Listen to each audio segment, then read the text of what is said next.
Welcome back to the channel. This is Trinity Storm, and you are watching third part of What If Anbu Naruto accidentally travel back in time. If you enjoy this video, please like, share, and subscribe to the channel. Now, wasting no more time, let's start the story. After a good night's sleep, Naruto yawned when he woke up the next morning. He moved slowly towards his closet, but as soon as he did, he woke up totally. He said out loud, "Hinata." He quickly got dressed and put the genjutsu back on before running out to where he had put Hinata the night before. "That looks very uncomfortable," said the fox. "I think that Hinata must have passed out again during the night." Hinata's legs were on the floor, but her back was on the pillows and her head was propped up at a 90-degree angle on the back. When Naruto saw the note in her hand, he let out a sigh. Naruto thought, she probably passed out when she realized where she was. He gave a small laugh. Naruto picked her up gently and put her back on the couch in a more comfortable position. Then he went to the kitchen to make something for breakfast. He smiled when he thought of a way to wake Hinata up. About an hour later, Naruto was waving a pan of newly baked cinnamon rolls in front of Hinata's nose. Hinata was up in a second and looked like she was about to start drooling. She then realized she was still in Naruto's flat and started to blush. Naruto said with a smile, "Here's breakfast." She stutteringly said, "TTH, thank you. Stay calm, stay calm. Remember what happened yesterday. He said he loved." When she thought about that, her blush got worse, and she turned away from Naruto's eyes. "The more open I am, the real me?" Hinata's hand was already open because Naruto had put a cinnamon bun on it. Hinata knew this, so she started to eat. "There's no need to feel ashamed around me. I mean, really." Hinata looked up and saw his smile. Hinata gave him a little laugh, which made her smile. Of course, this is coming from the guy who picks his nose in public. She trailed off, realizing that he had heard her. Her face turned a deeper shade of red. Naruto just laughed. Exactly. She smiled when she saw that he wasn't offended. "You just need more faith. Why don't we go to the gym together today?" Naruto asked, putting another cinnamon roll in front of Hinata. I'd like that," she stuttered. "Well, small bursts of confidence are better than none at all, right?" The Kyuubi said with a little chuckle. "Ha ha. Nose picker." The fox twitched. "Shouldn't be talking, butt licker," it said. "Oh, one time. I already told you that I was cleaning myself." Kyuubi growled. "Sure you were." Naruto went to the kitchen to clean up after they ate, leaving Hinata to wander around the flat idly. She found something she thought was interesting after about 5 minutes. Naruto's calendar. Looking it over, her eyes soon went wide. She barely had time to leave before Naruto came out. He asked, "Ready?" She gave him a nod and went with him through the door and down the steps. "How about your teacher? Will he not want to know where you are?" Hinata asked as they were getting ready to leave. "No, he's probably going to be 3 hours late like he always is." "And what's yours?" Well, we had the day off today," she said.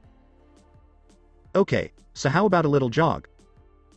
Naruto said. Okay." So, they started running along the edge of Konoha. But they had no idea that they would soon run into something so scary. Something so scary, disgusting, annoying, and upsetting happened near the West Konoha gates. "Lee. Guy Sensei. Lee. Guy Sensei." A teary, sweaty, dirty hug followed. Naruto watched as the two clones hugged each other. Naruto turned to Hinata, his eye moving. "Just don't make eye contact, and I think we'll be fine," he said, his voice clearly shaking. Hinata giggled. "Oh. Look, Sensei." Naruto muttered an insult. "Ah yes, Lee. I see some children's faces." So, the two of them came over. "Perhaps we should go?" the kitsune pointed out. We are already running. Okay, so run faster. He yelled. Naruto took Hinata's hand and ran faster. No use. Hi? Hinata stopped talking when the two Konoha beasts ran in front of them. Are you both working out to build up your flames of youth? Guy asked, showing a bright flash of sparkling teeth that almost blinded him. If that is so, then let me join you. Lee said with a lot of energy, striking his nice guy pose.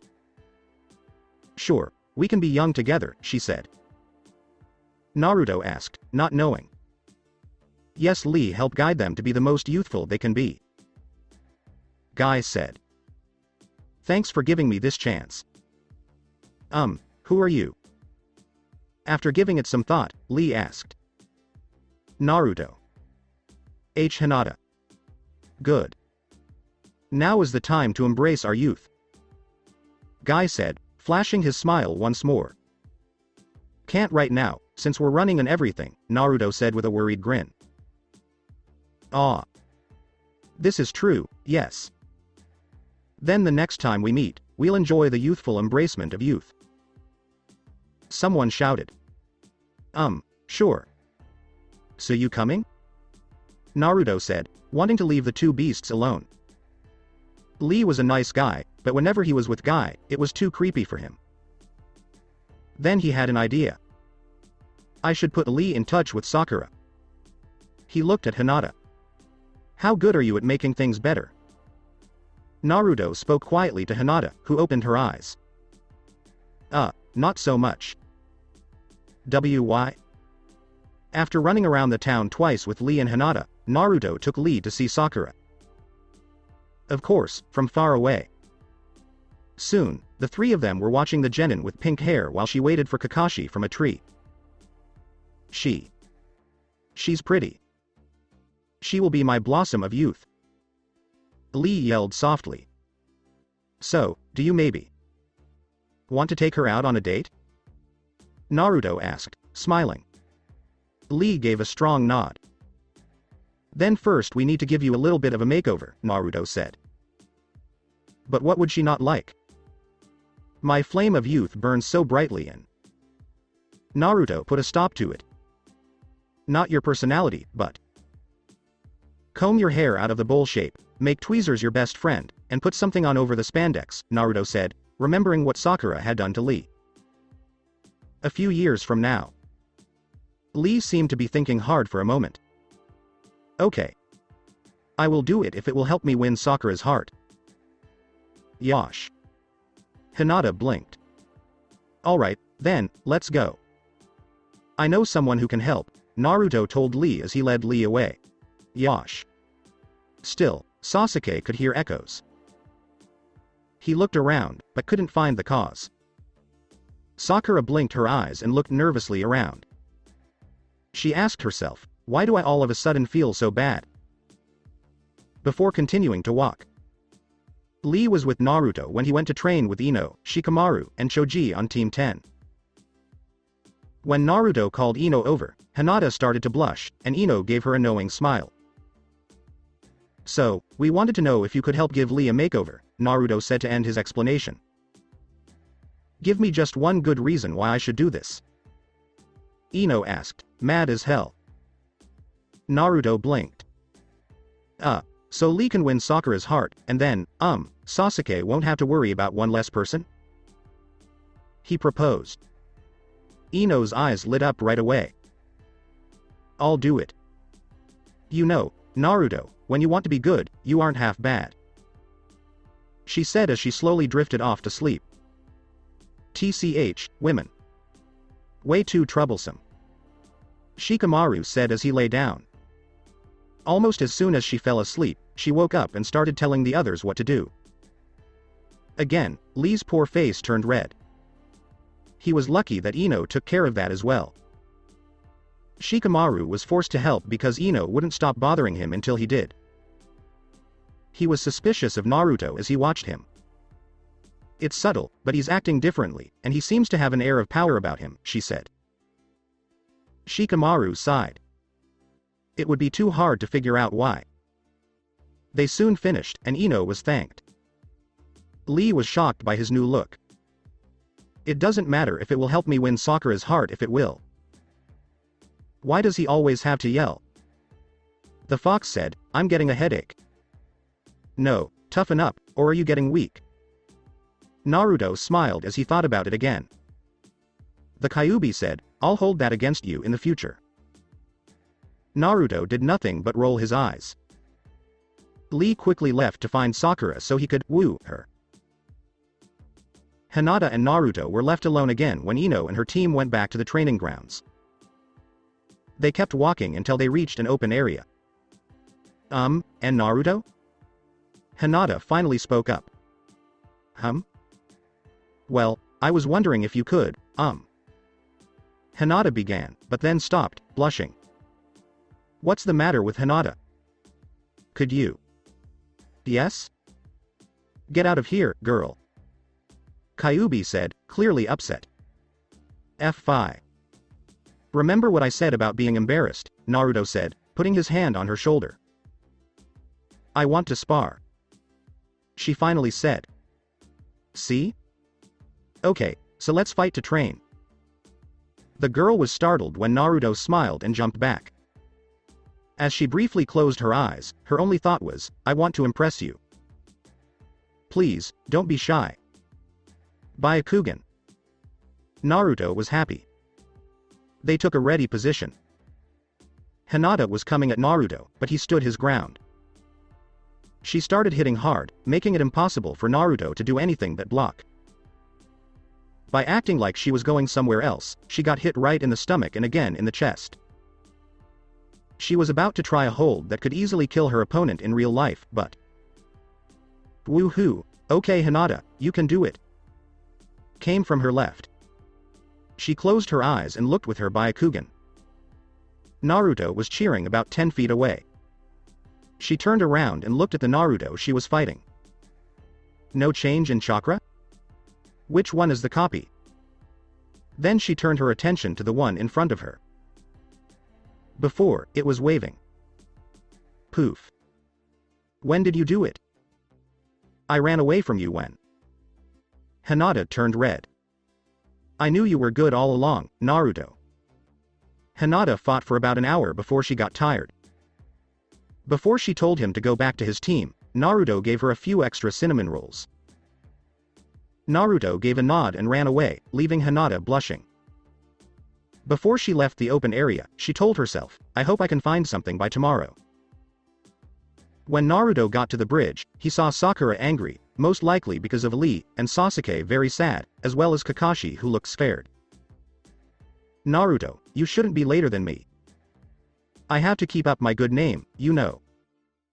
Kakashi said. From behind the mask, he looked like he was sad. Sorry, Kakashi, but I knew you weren't going to be here for a while, so I went training with Hinata, Naruto said with a shrug. I just don't think it's very modern to wait around for you. Sasuke snorted. Idiot does have a point. Yeah. Sasuke's right. Sakura yelled. Stop ganging up on me. Kakashi mumbled. That's funny, isn't it? I thought he was trying to teach you that, the fox said with a sarcastic tone. So he wouldn't laugh, Naruto bit his lip. Kakashi, you should really learn to be on time more often. When a sound came from behind, everyone turned to see what was going on. There, right behind them all, was a woman with long blonde hair, a purple gem on her forehead, and really big boobs. Aren't you? Sakura started. Tsunade, you are one of the legendary Sannin. Kakashi finished for Sakura. Everyone stood around and looked at the woman with the big chest. Naruto's face showed more surprise than anything else. Tsunade looked at the group in front of her, and her eyes went to Naruto. The blonde looked her in the eye and knew right away what she meant. He was used to the warmth in her eyes, but what was more important was that he knew her. Also, Naruto saw in her eyes that she wanted to give him a hug more than anything else. She did, indeed. If Naruto hadn't been there, she might have done that. It's been a long time, brat. After a moment of looking, Tsunade finally spoke. Yeah, I know you, you old hag, Naruto said in response. Tsunade seemed happy for a moment when she heard the answer, but she quickly hid it. Naruto was the only one who got it. I'm guessing you've met? Kakashi said this as he read his favorite porn. Tsunade jerked when she saw the book. Kakashi. She said in a voice that was too sweet. He didn't even take his eyes off of his book. If you don't start showing up earlier, I swear I'll find Jiraiya and make him stop writing those books, then burn your collection. Kakashi took a small gulp. Alright, let's get right to today's training exercise. Run as fast as you can this way, everyone. Kakashi showed his left hand. Until we reach the wall, we run on the wall for 10 laps, holding on to it with chakra. Kakashi finished. Oh, and if you don't mind, could I borrow Naruto for a second? Tsunade said in her sweet voice. Kakashi flinched. He said, no problem. And ran after his students. Naruto laughed and then looked at Tsunade. He cleared his throat and then smiled as wide as he could. I come from a very long time from now. I know what will happen in 10 years. Naruto moved his hands around while his fingers wiggled. Tsunade hit her on the head. I would have hit you for that if I hadn't been so happy to see you. She was angry. Sorry, I've been meaning to do that to someone for a while now. The back of Naruto's head was touched. Tsunade turned her head away. How did you get back here in the first place? I didn't see anyone else get sucked in after me, Naruto asked, arching an eyebrow. Tsunade put her eyes shut. Well, after Orochimaru opened that thing, you got sucked in. It shut down after. Naruto nodded. I know that already, but that's still. Tsunade raised a finger to stop him talking. I'm getting to that, you brat. Anyway, Kakashi turned on his Sharingan and copied the jutsu that he used. Jiraiya said it was a type of jutsu used to teleport.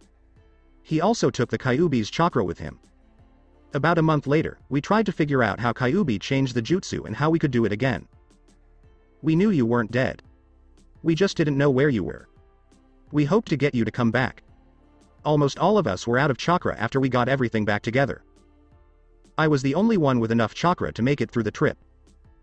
We all made sure we were safe because we knew it would pull us all in if we didn't. I was tied to a tree with one end of a long rope, and the other end was tied to me. But someone doesn't know how to tie knots right. Tsunade jerked and began to say that Jiraiya would die. And so you were completely sucked in, Naruto said to finish for her. Tsunade nodded.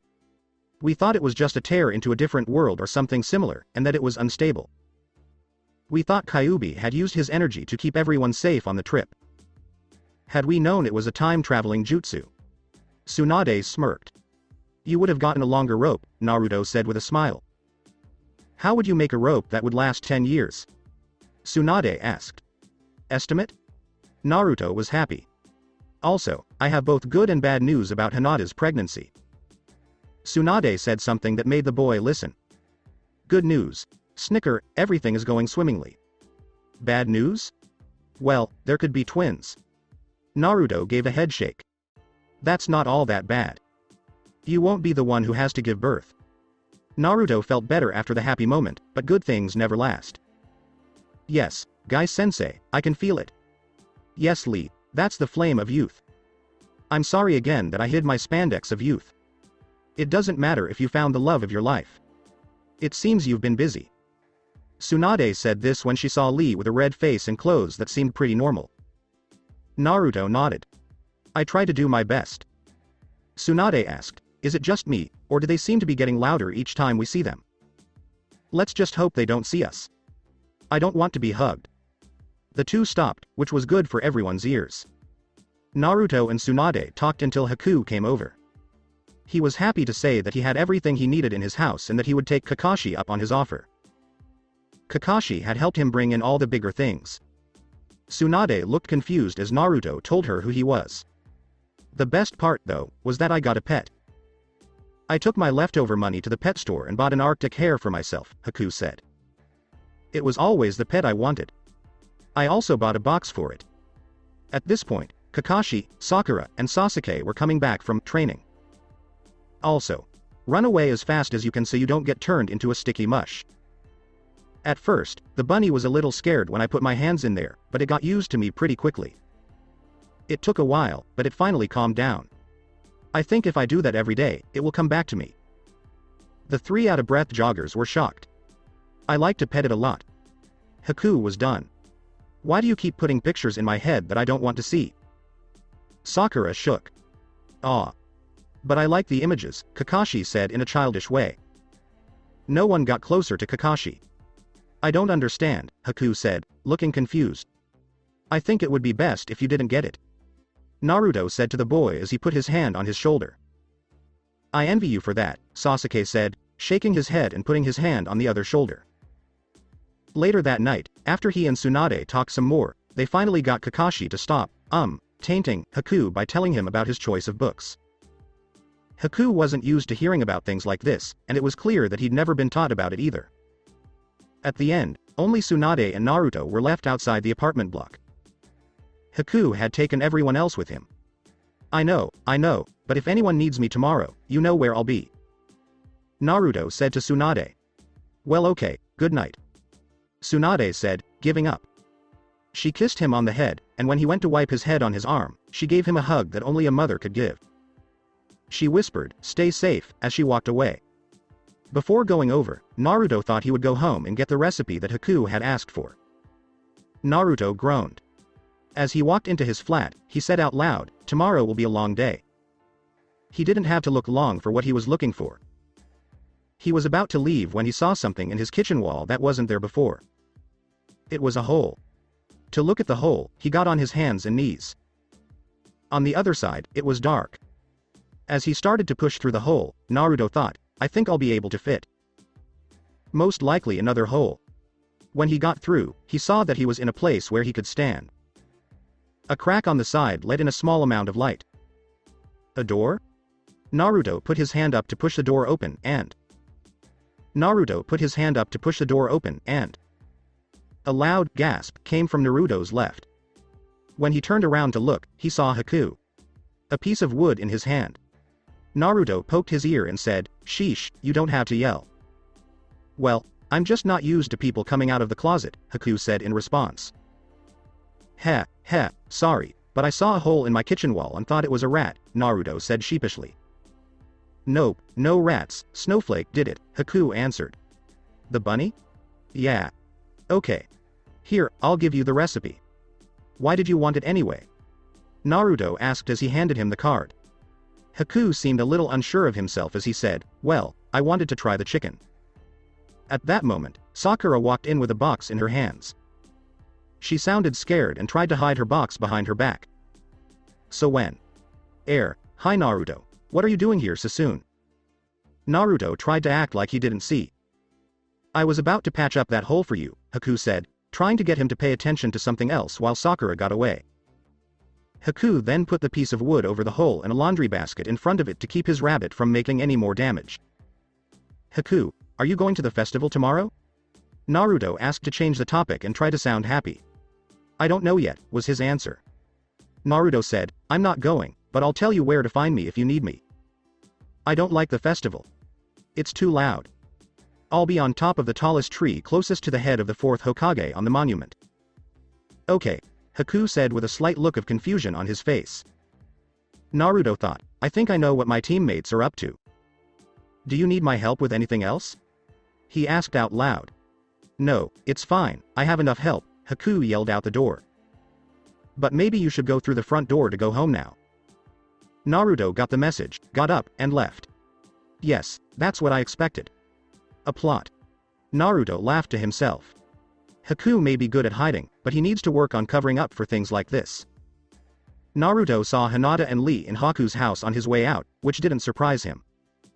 Naruto asked innocently, when did you two get here? He raised an eyebrow. Lee shouted, why, when you were getting the youthful recipe, of course. The young genin was still wearing the same outfit from earlier, a light green shirt with a collar and dark green track pants.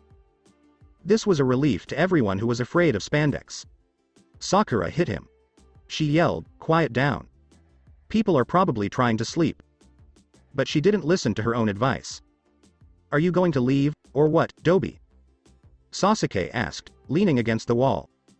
Lee was about to yell, Yosh. When Sakura cleared her throat. Yosh. That's very old-fashioned, but that's what makes you a worthy opponent. Lee said in a slightly softer voice, his eyes full of fire. Hinata said, "Don't worry, and Naruto. You can go home and rest." Naruto sighed, went home, and went to bed, shaking his head at how clear his friend's actions were. When Naruto woke up the next day, he could hear the parade celebrating the death of the Kyuubi. He groaned. Not everything went as planned. Damn. I was worried about this. We got back a week early because I got to the wave mission a week early, and I didn't miss this. He stared out the window at his goal. In the past, he would have sat on the head of the fourth Hokage, but now he liked to sit where he could see the mountain. He planned the best way to get there and, once he was ready, took his usual route, jumping from roof to avoid people. He got to the tree quickly and was in his place in no time. He called Kyuubi to him so he could at least talk to someone. The leaves and branches on the top of the tree helped him blend in, and the only clear path through the greenery was down from the mountain. Naruto mixed up the cards he had brought for no reason. "Your pick," he told the fox. Kyuubi answered, "Go fish," as he sharpened his claws on a nearby branch. "As long as you don't try to cheat this time." "Sure. Take away all of my fun." "I still don't really understand why he didn't tell any of us," Sakura said as she carried a bag out of a store. Shikamaru and Choji were her helpers that she had hired. While the second one went along happily, the first one walked slowly and wished he was watching clouds. Hinata said as she fiddled with something in her bag, "Maybe he just doesn't want to make a big deal of it." "Makes sense to me, but this is all too much trouble," Shikamaru said as he looked up at a cloud moving slowly by. Choji said between bites of chips, "What? Are you kidding me? It's an excuse to eat ice cream and cakes." He couldn't understand why anyone would turn down free food. "So, anyway," Sakura said with a glare at the two boys behind her, which made them both gulp. Hinata nodded, and they went on. Sakura turned to look at what Hinata was doing and said, "Hey, that looks great. Put that up a little higher so it's flush with the doorframe," she said to Haku. "Sasuke. That's so perfect." She cooed, making him sweat drop. "I'm just putting cups on a table," he thought, somewhat incredulously. Iruka yelled, "I put the cake in the fridge." "All right." Sakura called back. She was in charge of everything, like a general in charge of her workers, and made sure that everything was done right. Sakura then looked at Shikamaru, who was the only one of her workers who wasn't doing anything. "I don't know exactly why you're here, but you could help." She scolded. "I'm here because our team had the day off, and I do not want to spend it with Ino," he said, opening one eye.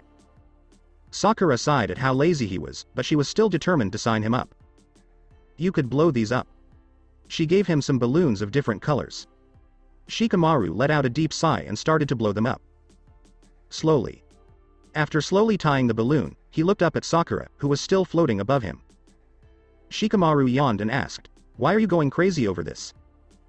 I thought you hated him."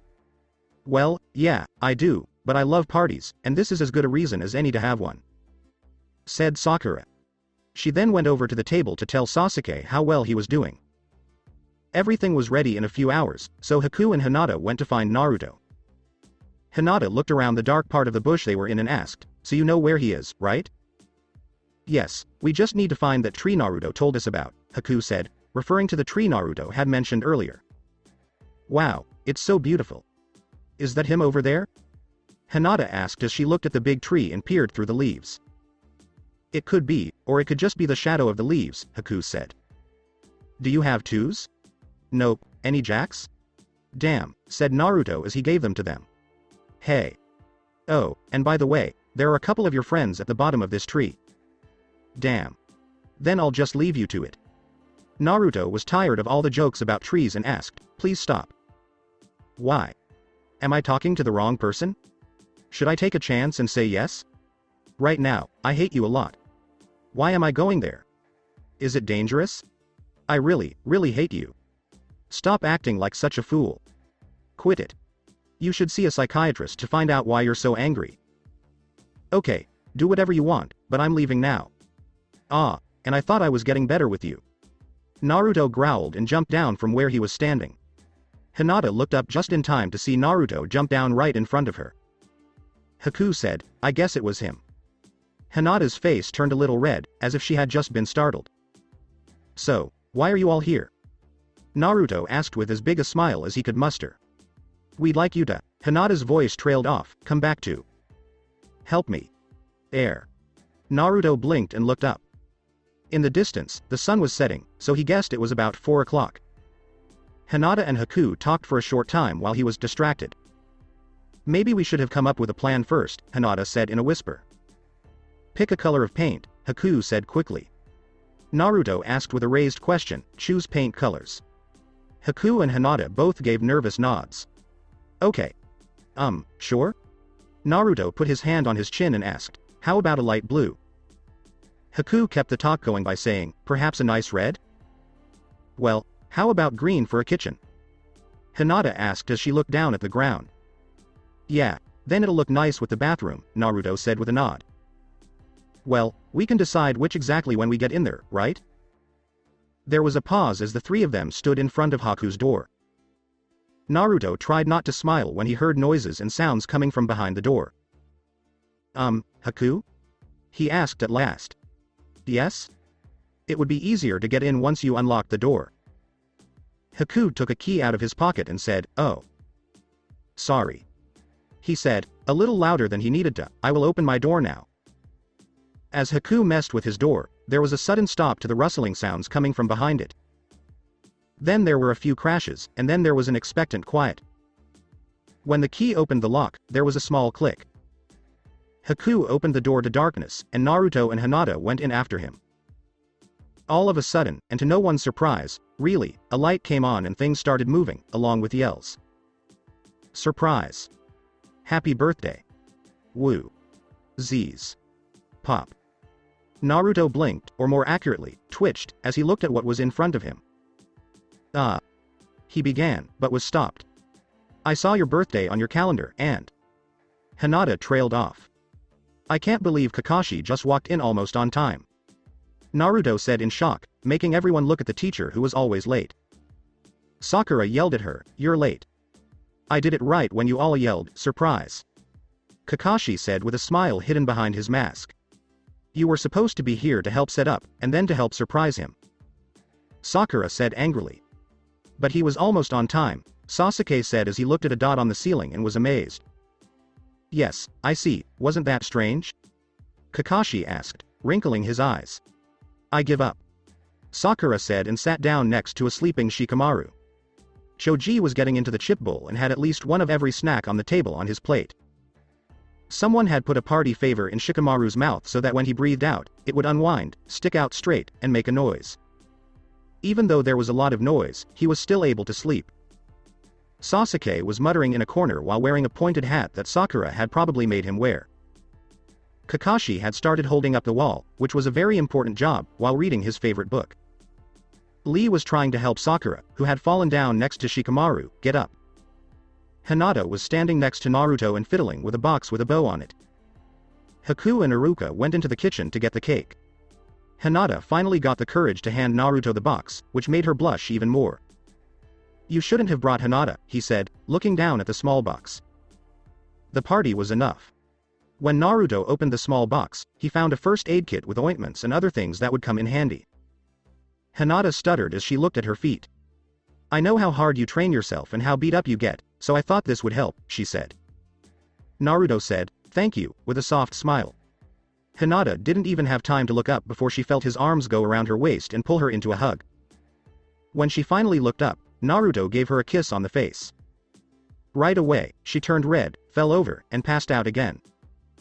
Wow, you're a real lady killer, Sasuke said with a smirk. One of Naruto's eyes moved.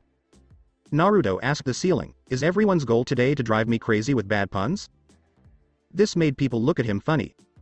The roof didn't say anything. Kakashi opened up a nearby couch and said, maybe you should let her lay down. Naruto put the girl with the red face on the couch and rubbed the back of his head. He thought, I really hope she gets over that soon. Then the cake with lit candles was brought out, and everyone started singing, Happy Birthday, in a chorus. Except for Hinata, who stayed asleep on the couch.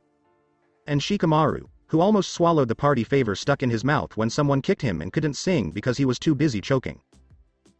After the singing, everyone signed a gift card for ramen that was handed to Naruto. It was enough for a month's worth of ramen, even for Naruto. Everyone just talked or went to sleep for the rest of the night. Sakura was tired from trying so hard to get everything in order, so she fell asleep on Lee. Lee was thrilled that his love was touching him. Sasuke looked at the two of them with a look that was almost happy. People who had helped clean up started to leave after a while. Lee carefully woke up Sakura before he moved. Hinata woke up on her own, and Naruto gave her one more thank you before he left. Kakashi put his book away and pushed Shikamaru until he opened his eyes to wake him up. He, too, left with a yawn and a stretch. There was only Team 7 left. Kakashi cleared his throat to get the attention of his team. So, he said, I guess I should go. I want to meet you on the bridge at 8 tomorrow, okay? That includes you, Haku. Now that you're settled, you should be able to come, too. Then he jumped out the window. Haku asked as he looked out the window Kakashi left from. He knows that's about a 10-story drop, right? If he is lying in a heap at the bottom of the building tomorrow, you'll know, Sasuke said in a dull voice. Well, I guess I should go. Sasuke, would you walk me home? Sakura asked Sasuke, not as excited as she usually is when she talks to him. Sasuke sighed. I will walk with you until we need to go in different directions, he said. That meant to the corner of the street. They soon followed. As he said goodbye to Naruto, Haku took some lettuce out of the fridge to give to his bunny Snowy. As Naruto shut Haku's door behind him, he heard a voice say, well, that was interesting. Naruto looked over his shoulder to see who was talking. Tsunade was standing there, grinning. Hey, they threw me a surprise birthday party, and I learned that Haku can make almost anything sound scary, Naruto said, remembering one of the talks he had with Haku that night. Well, you're making friends with people a lot faster this time. Naruto nodded. He asked, so I take it you also wanted to wish me a happy birthday? Yes, and give me this, she said, holding out a box about the length of her arm. Naruto smiled as he opened it. He said, thanks, in an honest way. There was a cape and Tsunade's jewelry in the box. The cape was almost the same as his father's. Since I know you can already do the Rasengan, I'll give you that, too, he said. Naruto nodded his thanks. See you later, brat, she said, and then she left. The next morning, Naruto yawned when he woke up. He looked at the clock and sighed when he saw that it was almost 6 o'clock. I swear I'll be able to sleep in one day. He half yelled to the ceiling. Before doing his usual morning tasks, he got up and stretched. When he finished, it was only 6:30. He looked at the cape Tsunade gave him and sighed. He was already wearing the necklace, but he chose to wait before putting on the cape. He turned to leave his flat and was very shocked to see Haku standing right in front of him with his hand up, ready to knock on the door. Hi? Naruto was surprised to be so close to the other boy's face, only 3 inches away. Oh, you're up. Kakashi told me I could join Team 7 if I wanted to, and I did. He told me to meet him on the bridge, but he didn't tell me exactly how to get there. Naruto groaned. Yes, he does tend to leave out the most important things. Flashback. Kakashi told Naruto, Lee, and Sakura, okay, so we're supposed to raid this sound ninja camp, right? Move. The 3 people nodded and moved to the outside of the area. They got in through an air tunnel that Lee had found on the side of the building. They moved fast and quietly. Sakura said, this is so gross. Her friends agreed by nodding their heads. When Naruto saw the target room, he was at the front of the line. He gave his friends a sign, and then quickly pushed the grate open. Kakashi smiled at the pile of Chunin and asked, it's so nice of you to stop by. What took you so long? Sakura asked, how did? Where did? Naruto yelled, how in the hell did you get here before us? He waved a few pieces of paper in front of their faces and said, the door was unlocked, it was in the briefing I got. I guess I forgot to tell you that. Also, this place has been empty for a while, so you didn't really have to sneak around too much. Kakashi was then badly hurt by being hit and bruised. End flashback. Haku said, I see that I probably should have asked a more detailed question. Naruto nodded to show he agreed. Well, if you want, I can hold him down while you beat him, Haku said with a small smile. When they got out of the building, they looked to their left to see if Kakashi was lying on the ground below the window in a heap. He turned out not to be. Naruto thought out loud, he probably just stuck to the side of the building and walked down, but it would still be funny to see. Haku nodded in agreement. Naruto said with a smile, the bridge Kakashi was talking about isn't that far from here. Just follow that river over there, Naruto said, pointing to the right, where the river could be seen between the trees. Oh, I see. Haku said, feeling a little embarrassed that he didn't know. They got to the bridge after about 15 minutes. So why is it that no one else is here yet? Haku asked after taking a look around. Naruto asked, what time did Kakashi tell you to be at the bridge? 6:30, why? Haku raised an eyebrow at the face Naruto made. If that's the case, then you had until 9 o'clock to get here, Naruto said with a tight chin. Naruto said, he's always 3 hours late, so we just sleep in until about 2.5 hours after the time he said he would arrive. However, I always wake up around 6, so I usually work out for a few hours or go shopping, depending on what needs to be done first. Then shall we train? Asked Haku. Naruto joked, you can, but I won't be easy on you, and now I know what your weakness is.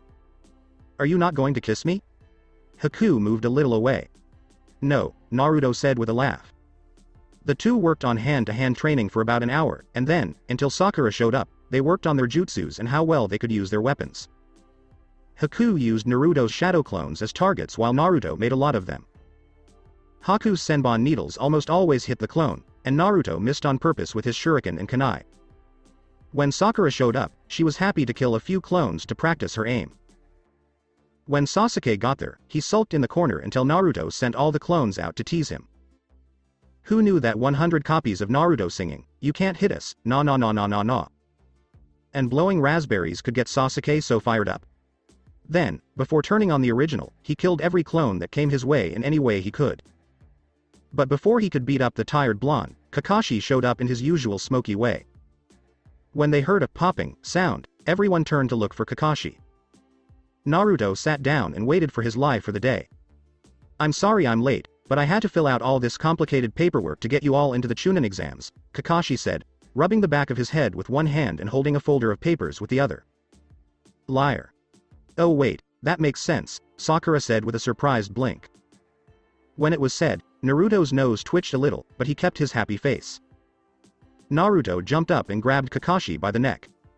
He said, wow, you're really going to take the Chunin exams? Now I'll be even closer to my dream. Kakashi tried to get rid of the idiot, but it didn't work. Kakashi made a hoarse sound that sounded a bit like the word, air. Naruto let go of him, and Kakashi gave his neck a rub. He grunted, here. When he gave Naruto a box, he took it and opened it. He looked at it quickly and then gave it to her. They start in a few days, so I think it would be best to rest up and get your energy back, Kakashi said, smiling with his one eye. Then, Kakashi talked for about an hour about how the Chunin exams work and why they are done.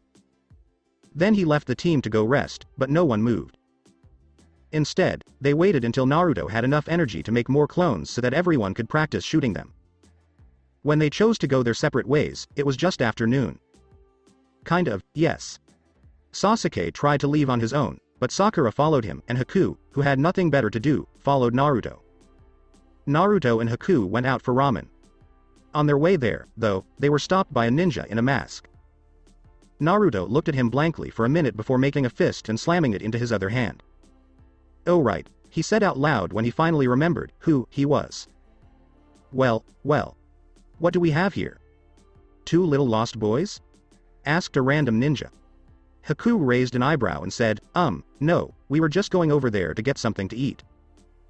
The unknown guy said, oh well, I thought you 2 little kids were coming over to me, and I thought you wanted to play. Haku said happily, nope, we're just hungry. You do know I'm trying to start a fight, right? Said the man, and he started to sweat. Naruto was laughing to himself because it was too funny to watch. Haku turned needles drawn and said, very well then. He made a copy of himself and went after both Haku and Naruto at the same time. Haku quickly moved out of the way and shot back at him with a bullet that would have killed him. The clone went poop. Naruto hit the guy quickly in the face, but all he got was a log. Humph. I guess you're stronger than I thought. A voice seemed to come from everywhere. There was a small rustling sound, and then nothing. Well, then, how about that ramen? Yay, let's go. Kakashi asked, so, how did they do?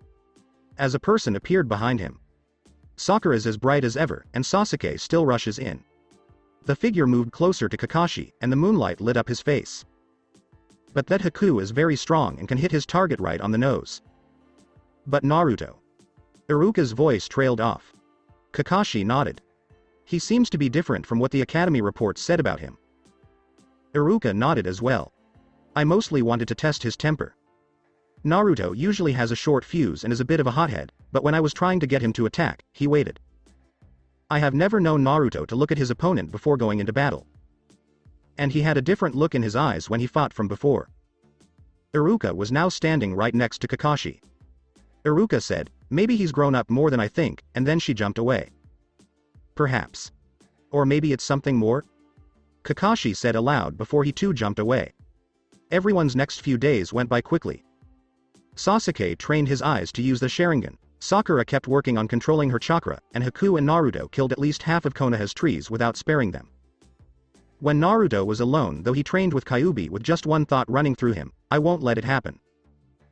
Soon, the day would come, and everyone would have to rush. Team 7 and their new member had decided to meet at the bridge before going to where the first half of the exams were being held. 4 of them were walking towards the building when a man in black with a mummy on his back stopped them. When he yelled, "Hey, watch it!" the girl next to him turned to look at him with a mean face. Don't start, Kankoro. Gaara will be back any second now, and remember what he said? She told him. But one of these little jerks bumped into me. Naruto's eye twitched. It wasn't even us. It was that guy in the glasses. Kabuto. Naruto bit his bottom lip so he wouldn't scream at the memories he had just brought back. From behind Kankoro, a low growling sound was heard. When everyone turned around, they saw a boy carrying a huge gourd on his back. Or else. He said, I won't have any other choice but to let the vultures pick at your dead body. We didn't mean it, right? Kankoro said, elbowing Sasuke. Who are you? I am Gaara of the desert, Sasuke said sharply. Gaara said, looking at Naruto, who was still chewing his lip. You. Gaara's mouth moved in a way that could be called a smile. Your name? Naruto. What's your name? Gaara asked. Naruto blinked and said, Naruto Uzumaki. Well then, Naruto Uzumaki. I hope to see you in the fights later, they said, and then they left. Naruto, take a deep breath. Just keep in mind that those are the things we want to change. But did you really not notice that you were leaking evil chakra? I'm sorry, but no. Just keep in mind that I've recently put more of my chakra into your system, so it might go off with your feelings. Even though only a little chakra leaked out, and most people would mistake that for your human chakra, Gaara's Shukaku would feel it as demonic. Kyuubi said simply. Gaara hasn't been like that in so long that I forgot he was a sadistic jerk. Naruto sighed but kept going. Oh, don't be such a downer. I'm sure you'll be able to reach out to him so your friendship can grow quickly, the Kyuubi snickered. I swear that if you don't stop, I will cause you terrible pain. Remember, don't let your anger get into full bloom. The fox smiled, knowing perfectly well that he was driving Naruto crazy. I give up. As they walked on, Naruto shook his head. They kept going until they came to a door with a group of people standing outside. Naruto stood up, but he didn't pay much attention to what was going on around him. He couldn't get away from his bad thoughts. I have to make sure that doesn't happen. Unless I. Naruto thought to himself, I don't know what I'll do. You are coming? Sasuke asked with a raised eyebrow. You? Naruto looked around and saw that everyone who had been at the door was leaving. He said, oh, yeah, in a low voice, and kept walking. Sakura put her hand on his shoulder and stopped him. What's wrong with you? You should be screaming at the top of your lungs by now. Nothing's wrong with me. I'm fine, Naruto said while still thinking. Since we walked into the building, you've been acting very strangely, Sakura told her. Haku said with a little worry, he seems tense. Don't worry, I'm sure he's just worried that I'll beat him to becoming a Chunin, Sasuke said with a smirk. Naruto kept walking while humming. Sasuke shrugged and said, yep, something is bothering him. Soon, they entered a big room with a few pillars. Nobody gave it much thought until Yosh got Naruto's attention. When he looked up, he quickly gave up. Lee was back in his tights.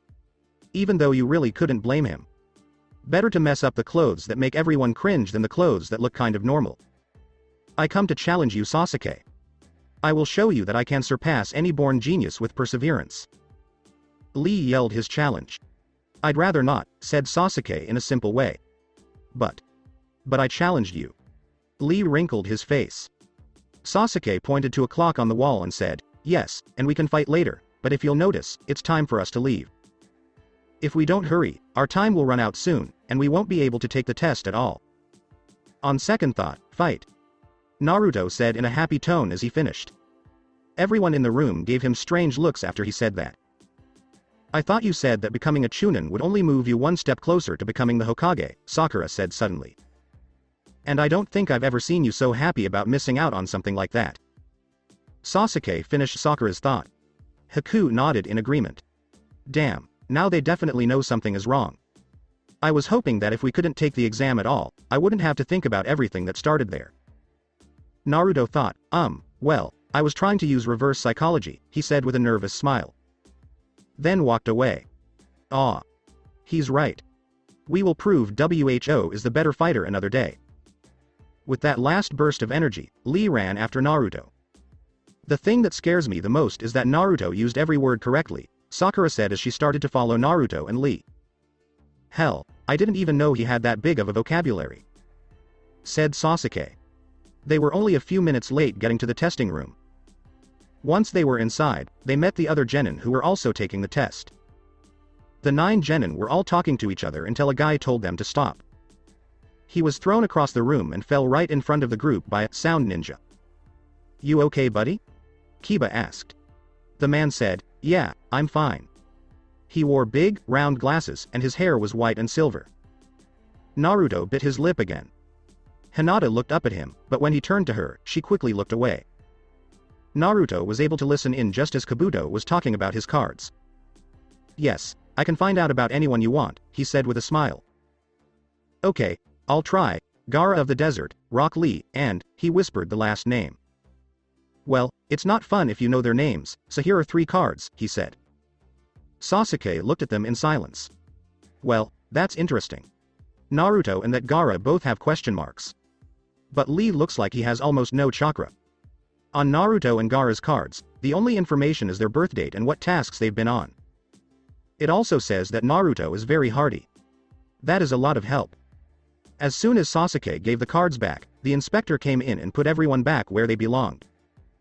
Naruto didn't pay attention to the speech and turned his paper over when he was told to. He looked at the questions, picked up his pencil, and began drawing. Hinata, who was sitting next to him, saw what he was doing and was shocked about half an hour later. She was about to say something when a kunai flew by her head and hit the desk behind her. Number 48 is out, yelled one of the testers. Leave, too, whoever his teammates are, the 3 said. As time went on, more and more people failed the test. When the desk slammed down with a loud bang, everyone looked over. Ibiki called out to the crowd, time's up. Here's the 10th question. If you pass, you'll move on, but if you fail, not only will you not move on to the next round, you won't even be able to take the test again. Many people in the room gasped. But I'm not that bad. If you want to quit now, you can raise your hand and wait. You won't move on, but you can take the test again next time, the interviewer said with a smile. Several people raised their hands and left. When Naruto turned around, he saw Sakura about to raise her hand. Naruto was happy. If she helps us get out of this, Sasuke might not. I wouldn't have come because we'd need 3-person teams, but I'm not going to tell everyone that I knew what would happen. You could have always said you were psychic. No, they'd just think I was a psychopath, Naruto said, smirking at the faces he saw in his head if he said he could see the future. She saw Sasuke shaking his head, which was bad, so she put her head down and waited. Ibiki then told them that they had all passed and told them what the test was all about. I would raise my hand to get us out of here, but I know what would happen if I did that. Who are you and what have you done with Naruto? I'll probably be abused until I tell the truth. Then I'll be abused even more because no one will believe me. Naruto thought while shaking his head. Well, on the bright side, there are always ways to get back at that snake freak. Are you all quitting? Ibiki asked with a smile as he looked around the room. Last chance. One person said, and the team was let out. Okay, Here's the 10th question, he said, but he didn't say anything else in case anyone else wanted to leave. He went on because no one raised their hand. When the teacher said, "You all pass," there was a lot of chatter in the room. Well, Naruto said, maybe we should let him bleed from every part of his body and then crush him under a big, heavy rock. No, we should cut him until he's almost dead, rip him open, take out his eternal organs, put them in his head with an explosive note, and then burn him to death, the Kyuubi said. I don't think we need to be that cruel about it, Naruto said as Anko jumped in through a window. He had just finished talking to the demon when he looked up. Okay, listen up. The second part of this exam starts in 30 minutes. Please go to this spot and get there as soon as possible, she said, pointing to what looked like a map on the billboard. This is where we're going, so get going, she said as she walked to the back door. She was about to leave when she turned around to face the classroom. That means you should follow me right now, she yelled. Everyone was gone in an instant. Naruto, Sasuke, Sakura, and Haku all stood next to him in the big opening outside the forest. He glared at a grass nin with a fake smile stuck on his face. Anko was telling them what they needed to do for the second part of their tests. Forest of Death. Sasuke said the words again, grinning. Well, what did you expect from the forest of happy rainbows, sugar, and fairies? Naruto said with a grin. No, but I think that would have been a lot scarier, Sasuke laughed. Naruto tried to stay happy by laughing at the small joke. Whoosh. Naruto's head was hit by a kunai, which grazed his face between his whiskers. Naruto asked the half-crazy investigator, "Hey, what was that for?" She jumped behind Naruto and spoke in his ear. Do you think the Forest of Death is funny? There are things worse than enemy ninja in there. Air. Maybe? Naruto raised an eyebrow at the look he got. Then a tongue slid past his face and gave Anko's kunai back. The man's speech was slick as he said, just thought I should return this. Anko said, why, thank you. And then went back to tell them about the papers. Naruto stepped on Nin, who was in disguise. The man moaned in pain and lightly shook his foot. Naruto gave a look that could make someone's blood run cold and said, oops, sorry. He then walked a few steps away. In half an hour, everyone was waiting at a gate for the signal to move. When the gates opened, everyone ran in as fast as they could. As they ran, Sakura asked, so, Sasuke? Sasuke answered. Well then, what are we going to do if we have to fight someone? He put it simply, we will just take them out. Haku said as he walked up to Sakura, I agree that we do have a one-man advantage. That makes me wonder, though, how Kakashi got us all to compete together. I mean, I doubt the Hokage would just give us the advantage. There must be a catch somewhere, Naruto said as he walked up to Sasuke. Anko's voice came from behind them, saying, and how right you are. Naruto watched as the strange woman approached them from behind. Naruto said with a smile, knew it. Sasuke asked, so what's the catch? While acting like he didn't care. Anko said with a sly grin, simple, your supplies will be more limited. Other teams can bring as much as they can carry, but you four can only bring a certain number of weapons and solder pills. Each of you can have no more than 10 kunai and 10 shuriken or other good weapons, she said, putting her hand out to show she was ready. The confused genins gave up more than half of their guns, even though they didn't want to. Don't give them more than 12 soldier pills, which is 3 each. More goods were given. So that's it then? Sakura asked, a little surprised. Anko said with a serious smile, yes, this will make it harder if you run into an enemy. You must value what you have because you don't have much. After saying that, she left, taking the extra food with her. After a few minutes, the buzzer went off, and the race began. Everyone went in their own ways. Naruto ran away quickly, and his team was right behind him. He was going fast and didn't plan to stop soon. He was trying to get away from the Snake Man completely. After a long time of running, it was getting dark, and they didn't have much time to set up camp. Naruto was on high alert now. He jumped and jerked every time he heard a rustling sound or saw a shadow pass by. Sasuke finally stopped ignoring him and went to him. Quietly. Sasuke wasn't much a practical joker, but Naruto was pretty much handing this one to him. Sasuke crept up behind Naruto and put his hand on his shoulder. Naruto jumped, but when he looked up at Sasuke, he calmed down. Stop it! Naruto yelled as he jumped into the air. Oh, come on, Dobby, you're scared of the wind now? Acting like a scaredy cat won't help if we get attacked, but don't worry, I'll be there to save your sorry ass, Sasuke said as he sat down next to Naruto, who was now shaking. Naruto said, I'm not the one who needs saving. He didn't look at Sasuke, but instead seemed to be thinking about his own world. But I won't let that happen to you this time. Sasuke looked confused by the last part and was about to ask what it meant when a loud noise came from behind them. A huge snake almost looked like a rocket as it sped towards the four. They moved away from it and gathered together. Naruto ran right at it with his kunai ready. He hit the snake, but it moved away at the last second, so he didn't hit its head but its hard stomach. Then Haku came running in and threw a few shuriken. Most of them missed the snake, but a few were able to catch it. Sakura and Sasuke also threw sharp and pointy things at the snake, but they did it from further away. As Naruto and Haku threw more kunai and shuriken at the snake, it hissed. This made their supplies go down. But while everyone was paying attention to its head, its tail slowly moved around Naruto and Haku. Look out! Haku yelled when he saw what was happening. The time had run out. As the two tried to jump, the snake wrapped itself around them and pressed them against each other. They couldn't move because they were held too tight. Before either Haku or Naruto could even think about how to save themselves and the other, the snake pulled its head back. Naruto said, "Oh, crap," when he saw the snake's lips open wide. Sasuke said in a mocking way, "Great last words, Naruto." Naruto was about to say something, but the snake ate them both. The snake licked its lips and started to move. Naruto. Haku. Sakura said blinking. Sasuke yelled, "Come on, it's getting away," as he started to run. They didn't get very far before they ran into a tall, pale man. Well, he said with a mean grin, "It looks like my pet has caught a snack and brought the prey right to me." Sakura yelled at the man, "Let them go." "Oh no, you have a bad temper. If you had asked nicely, I might have given them back to you," the man said with a smile. Sasuke yelled, "You jerk," as he ran towards the man. Now, kids," the pale man said to Sasuke as he looked him in the eye. He stopped right away and started shaking, wanting his legs to keep moving. "I have to do something, She bit her lip as he threw a number of weapons at the man.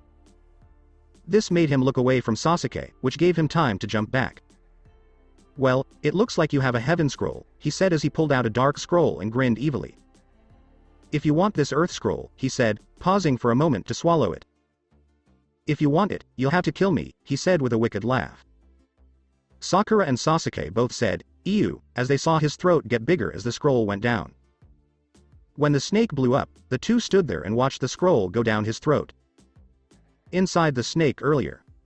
As the snake's jaws closed over him, Naruto looked up.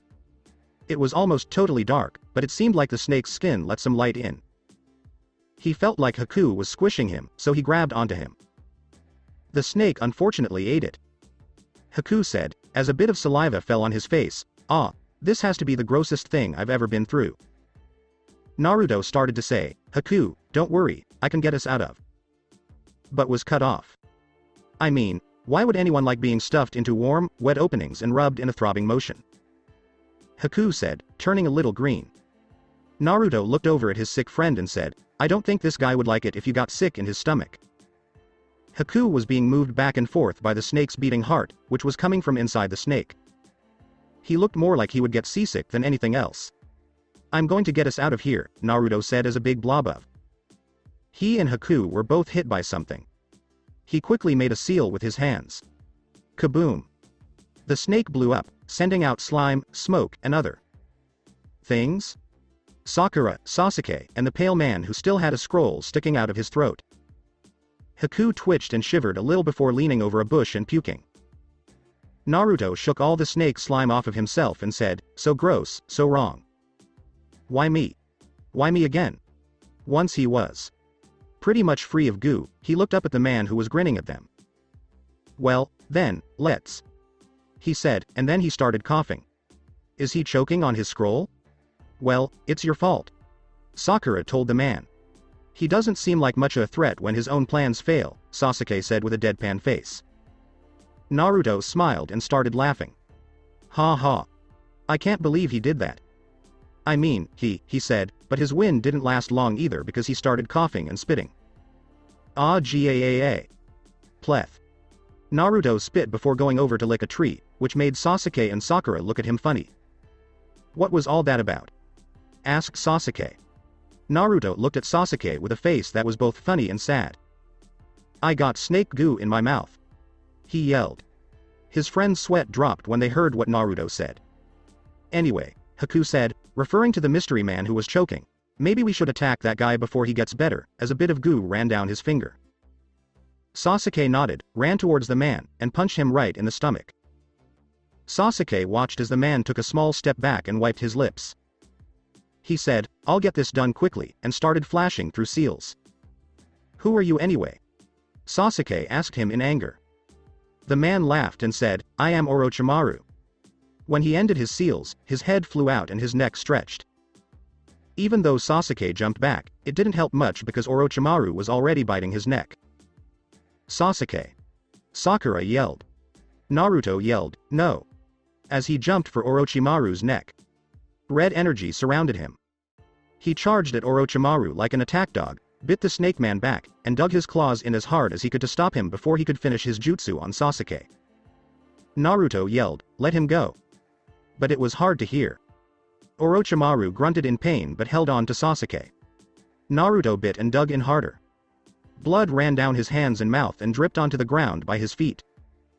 Orochimaru let go of Sasuke after a few seconds that seemed like hours, and the curse seal formed above the bite. Sasuke fell back and reached out to cover it with his hand.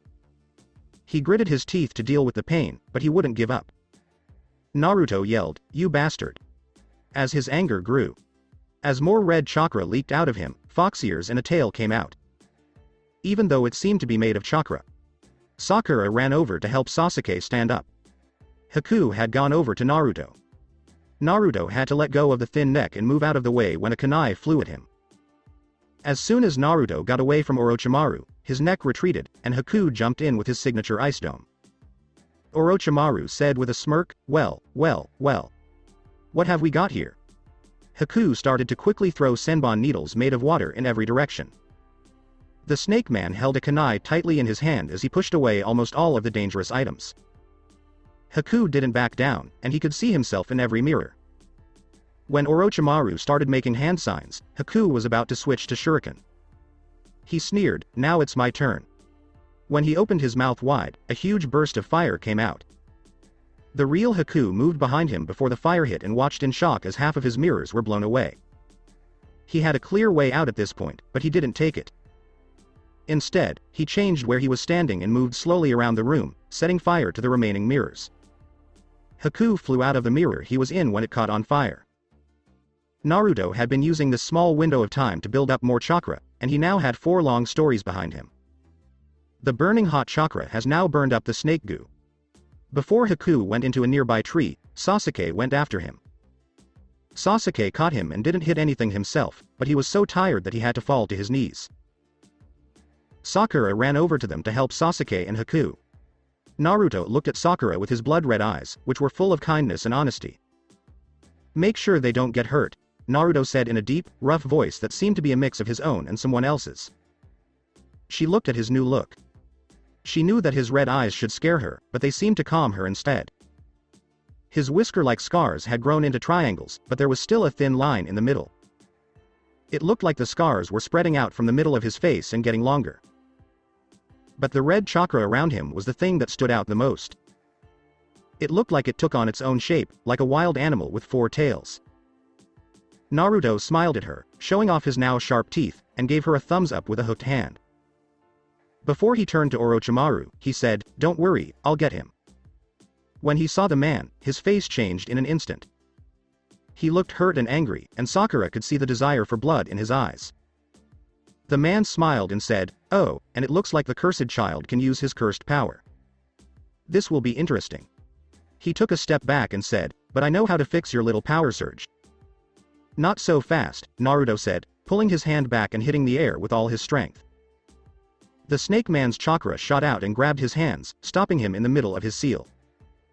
"It looks like the cursed kid does know a few tricks, but a dog is still a dog, even if it's been trained," he said with a sneer as his arm burned.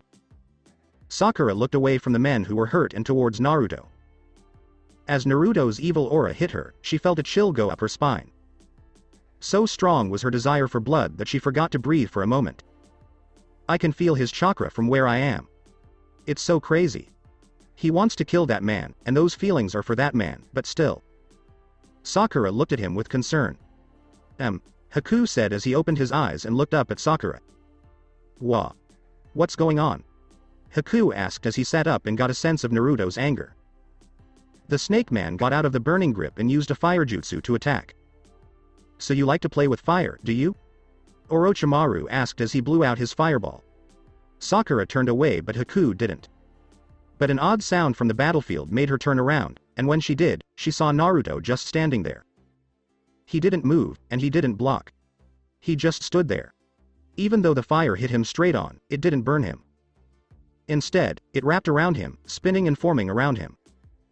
Naruto got down on the ground as a second tail came out from behind him. Don't you know that it's not a good idea to fight fire with fire? Don't you know that you can't fight fire with fire? Naruto scowled as he crouched down to get ready to attack. Haku watched the scene in front of him in shock. Don't you know what's going on? He said. Voice was shaking because Naruto's killer energy was so strong. Sakura just shook her head because she didn't want to take her eyes off the fight. Orochimaru's eyes got bigger as Naruto rushed towards him and kicked him in the head with a roundhouse kick. As Naruto went after him, the snake man flew into a nearby tree. Sakura watched as Naruto and the snake man slowly moved deeper and deeper into the forest, away from where she could see them. He's getting rid of him. Haku said stunned. I think I understand what he's up to. Sakura said voice quiet. Haku looked up as he began to figure out what Naruto's plan was. His eyes grew wide. This guy is very strong. Sakura began. And if Naruto can use up all of his chakra in one big burst. She let the end of her sentence linger. It will make him look just as strong, so he can get Orochimaru to leave. Haku ended in a sad way. I think he's up to something. Sakura gasped out loud. Naruto moved Orochimaru to a small area where a few trees were gone. Then, after he was out of breath, he turned to face the dangerous man. Coo. The snake man laughed. Are you trying to get your friends to leave by pushing me farther and farther away from them? Well, I have some bad news for you, you cursed brat. After I kill you, I'll just kill your friends. As Naruto watched, Orochimaru laughed again. When Naruto smiled and laughed along with him, the snake man's laugh stopped. You think that's why I pulled you away? Naruto laughed once more. Well, you're wrong.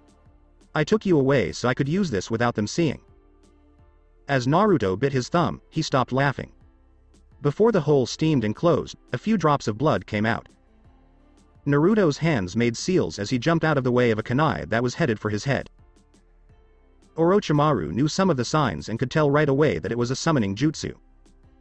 Orochimaru sent out a number of projectiles in an attempt to stop the call from happening. Naruto dodged them easily, and he finished the hand seals with one last jump.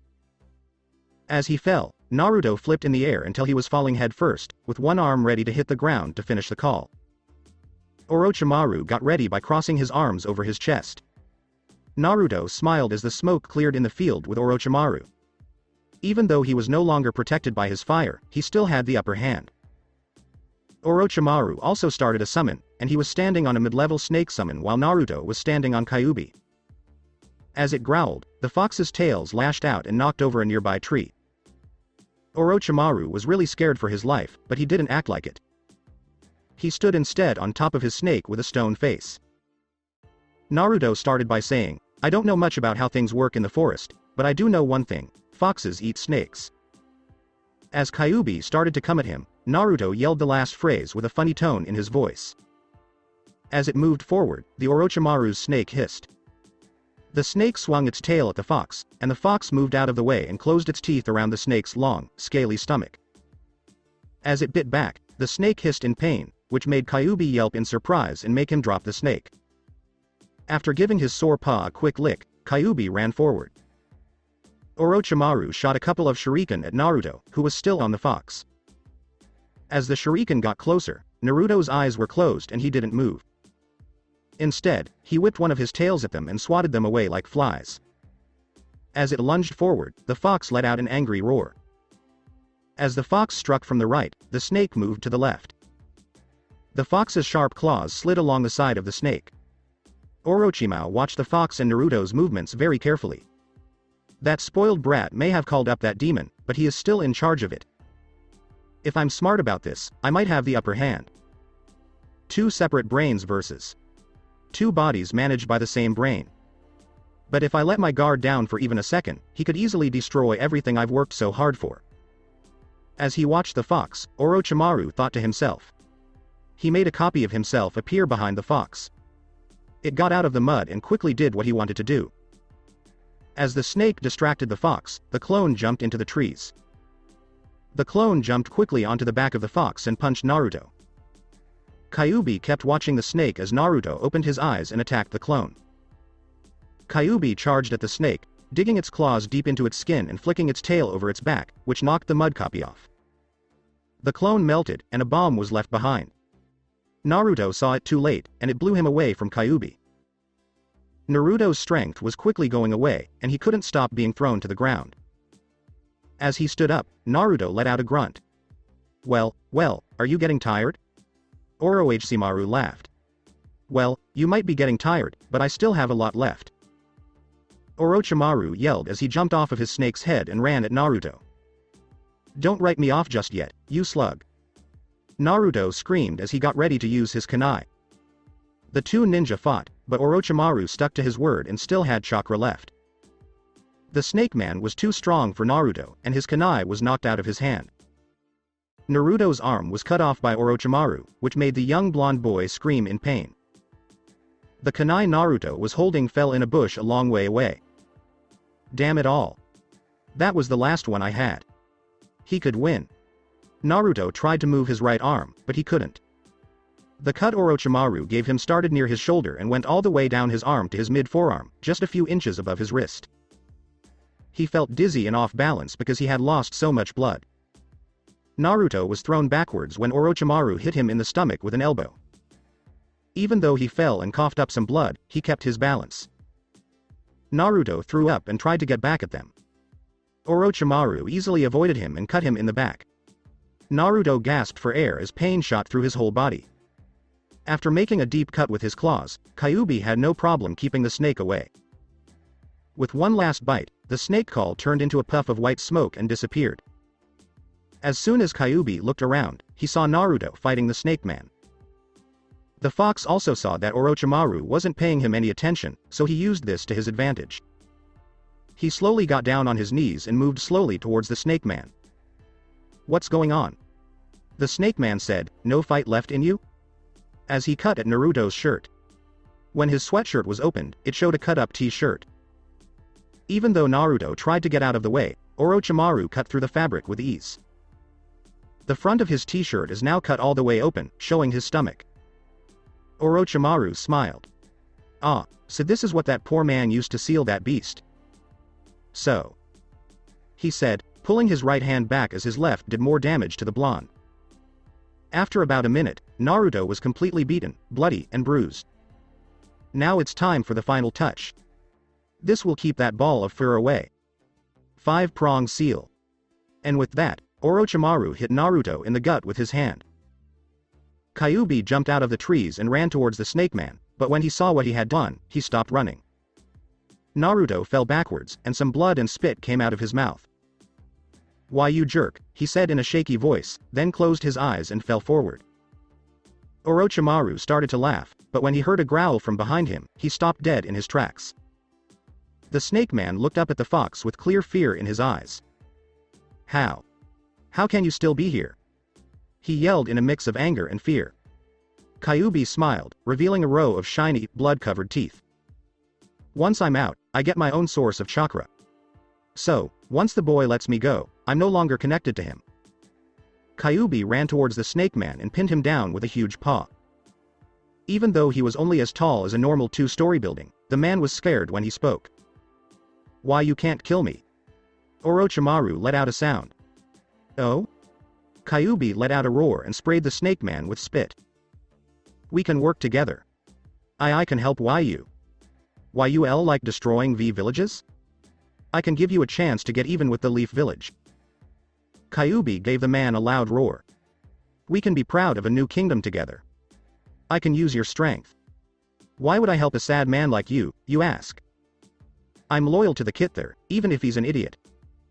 He's still my duty. He was nice to me even after I made threats and said nasty things to him. I won't show that he was wrong to put his trust in me.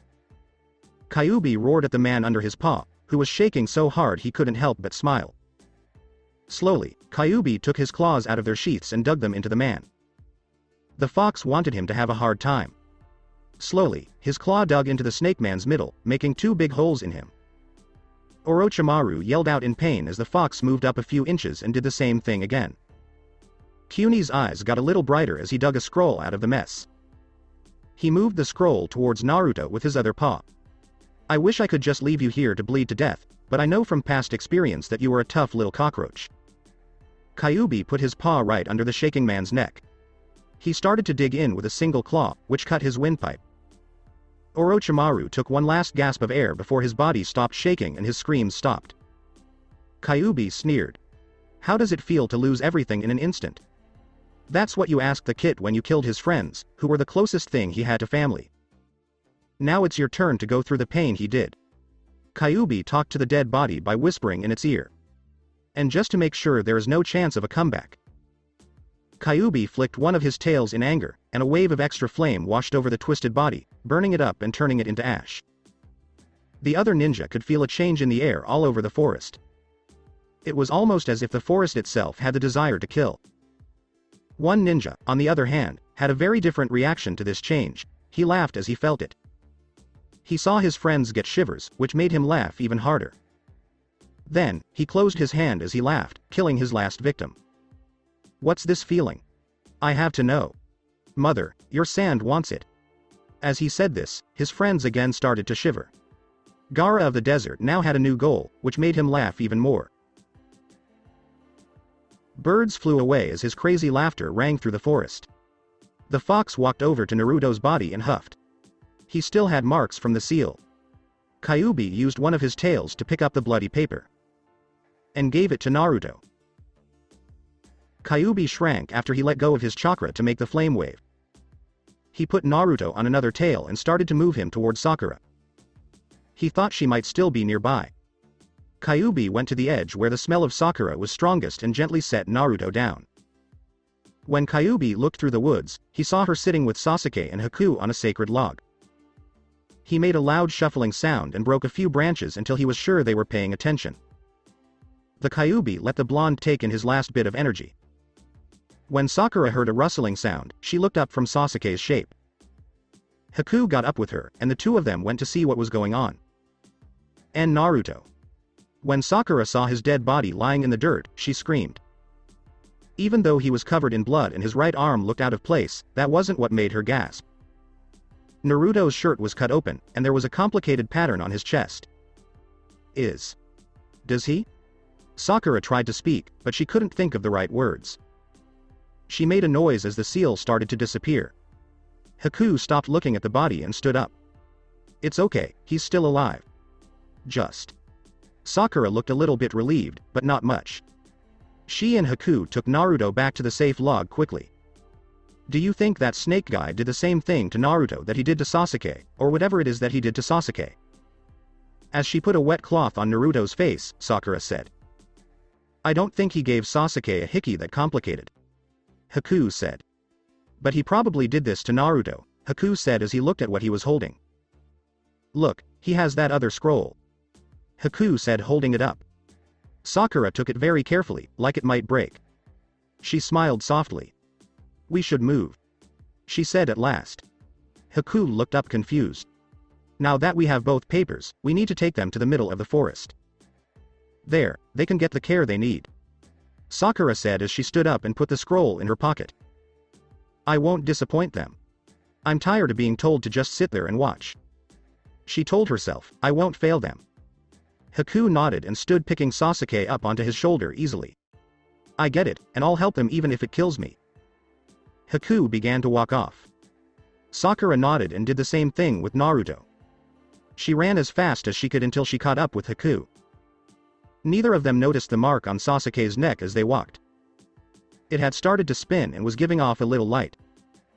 It was hard work to get to the middle of the forest, but they were glad they didn't run into any enemy ninja.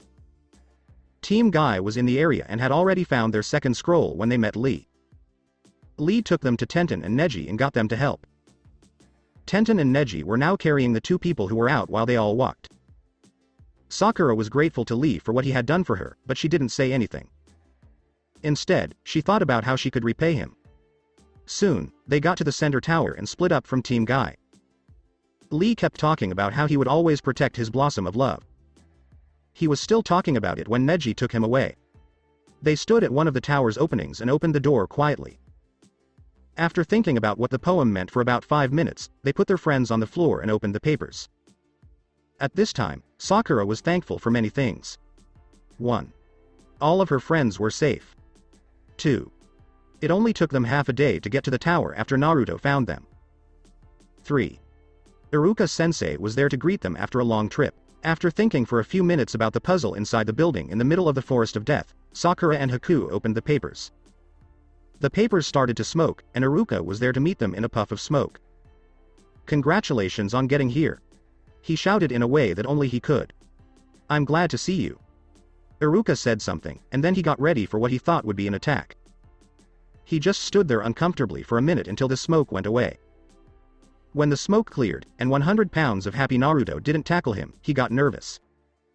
Iruka looked at the group as a whole. Sakura was getting out of her fighting stance, and Haku was standing there looking confused. Then he saw them from behind. Both Sasuke and Naruto were knocked out and hurt badly. What went on? When he saw how badly they were all hurt, his voice cracked as he asked.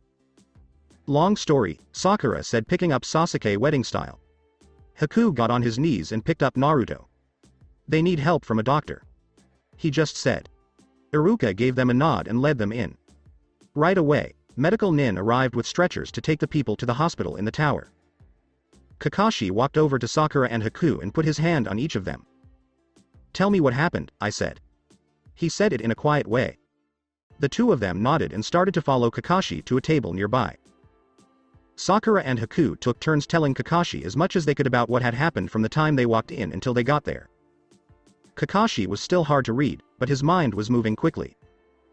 "That does sound like Orochimaru, but why would he do something like that to Sasuke? He's up to something, and I want to know what it is." Sakura also saw the seal on Naruto's stomach. She thinks that Orochimaru did the same thing. Make a note in your head, check Kyuubi's seal later. Kakashi thought Sakura's story was over when she said that.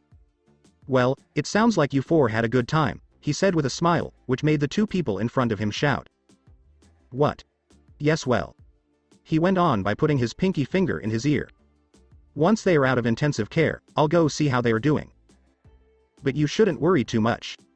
They are strong, and they will make it." Haku gave a half-hearted nod, but Sakura still didn't look like she believed him. "And what did Naruto do?" "The red chakra, right?" Sakura asked, and her voice was shaky. I'm not sure. I'll look into it," Kakashi said in a voice that was just a little bit nervous, but no one heard it. "In the meantime, you both stink, so go take a shower. This part of the test has 18 hours left. Get some rest and eat some jello. If you were older, I'd tell you to go to the bar, but you're only..." When a medical nin ran up from behind him, tapped him on the shoulder, and whispered something in his ear, Kakashi stopped in his tracks. Kakashi gave a nod and stood up. "Well, I have to go get a cat out of a tree. Just don't worry about your teammates while I'm gone," she said. "See ya." He waved and walked off behind the medical nin.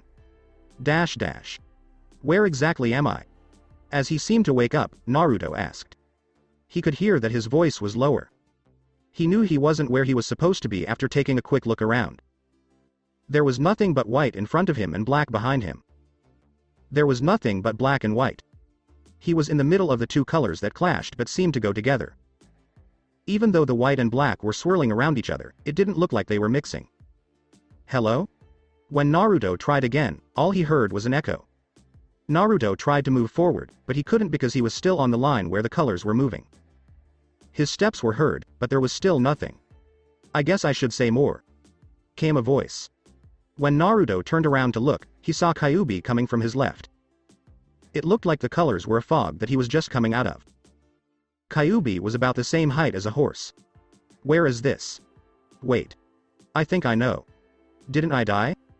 Naruto said seriously. And I'm going to be judged, and depending on what I did in life, I'll be pulled into either the black or the white, right? Naruto asked Kyuubi in a dull voice as he turned to him. Naruto reached out and put his arms around Kyuubi's neck. You have treated me well, and I'll miss you. If you can go back to the world of the living after I'm gone, tell everyone I'll miss them too. Stop acting so dramatic and move on. Kyuubi tried to sound angry, but he couldn't keep the laughter out of his words. Naruto let go and just looked at Kyuubi, not knowing what to do. You're not completely dead, at least. Kyuubi said, you're at the edge of the underworlds, between heaven and hell, if you will. I brought you here because you were hurt so badly. Don't stop me. Naruto shut up and let the fox finish talking. Usually, a human soul would float around in the borderline and never even see it. When someone is here, there is a chance they will come back, but there is also a chance they will never come back. If you take good care of your body, the door gets bigger. Kyuubi pointed to a small blue light to Naruto's right and left. It was growing slowly as the white and black danced around its edges. If you don't take care of your physical body, the door will close, and your spiritual body will wake up at either the gates of heaven or the gates of hell. Kyuubi pointed to the white and black. So right now I'm nothing but chakra, right? Kyuubi nodded. So if you hadn't gotten in the way, I would just be floating around, waiting to be sucked up by some light? The Kyuubi nodded again. But I thought Orochimaru put that seal over the... Kyuubi said, yes, he did, because he didn't want to hear a review. But it only helps you get better. To wake you up here, I didn't need chakra. All I had to do was touch you. Any shock to the chakra from the borderline will make the person aware of what is going on. Naruto cocked his head, but he nodded. Don't worry about it. You'll come back, but there's a reason why I woke you up in here first. Kyuubi hit Naruto on the head with one of his tails and turned him around so he was facing the white side. Naruto's hair was blown around by a light breeze. He could feel heat coming from it. He felt calm and at ease all of a sudden. As the wind picked up, Kyuubi's tail held Naruto in place. From the middle of the white darkness came a small light. It kept getting bigger until the warm yellow light got so bright that Naruto had to close his eyes. As the light started to go out, Naruto thought he heard soft music that came and went quickly. Naruto tried to open his eyes, but he could only see two dark forms standing in front of him. As the light went out and his eyes started to get used to it. Naruto had been in the hospital room in the tower for 6 hours, and his surgery had been done by medical ninja. They weren't sure if he would ever be able to use his right arm again, but they knew he would live. His cuts needed a lot of stitches to close. Because of the seal over the Kyuubi's seal, he was healing about as well as a regular person would. Even though he was having trouble breathing and blood was still coming out of a cut above his forehead, the medical ninjas let people see him. Since Naruto was still asleep, the medical ninja only let a few people see him at a time. Haku was the first one to arrive with Hinata, who had only come an hour before. Haku looked at him and thanked him, and Hinata tried not to pass out when she saw him. Sakura was next with Kakashi. I saw the seal right next to his belly button, but it disappeared. Could you get rid of it? Sakura asked. I'm not sure. I won't know for sure until I see the seal, but from what I've heard, it sounds like it's the kind that can only be seen when he's making chakra. I won't be able to take it off until he wakes up. As he took off the sheet that covered him, Kakashi said. On some parts of his breast, he had a lot of bandages, and on other parts, you could see the stitches. Naruto was still wearing his torn trousers, but the medical ninja had cut them shorter so they could treat the cuts on his legs. When he saw what was on the boy's chest, Kakashi's eyes got very big. Sakura saw this and asked, "What's wrong?" Kakashi took his hand off the scar that stood out the most and started drawing over the ones that were more recent. I just didn't know how hurt he got. Kakashi said, "This scar. No, it can't be. But it has to be." Naruto gave a soft smile. I wonder what dreams he's having. Haku said as he came in and stood beside Kakashi. Naruto's tear swelled up and ran down his cheek, making everyone stop and stare. Sakura gently poked him in the shoulder that hadn't been hurt. You awake yet? She poked him again and again until she was sure he was still out. Must have been a good dream.